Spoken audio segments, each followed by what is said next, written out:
Chinese isn't just about words. There are also lots of sounds people use every day.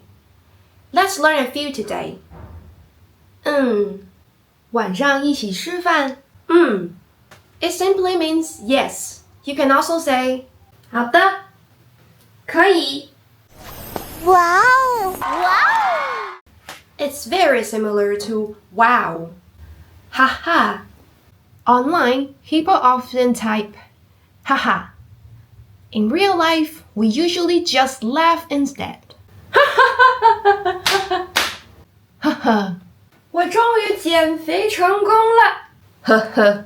什么意思？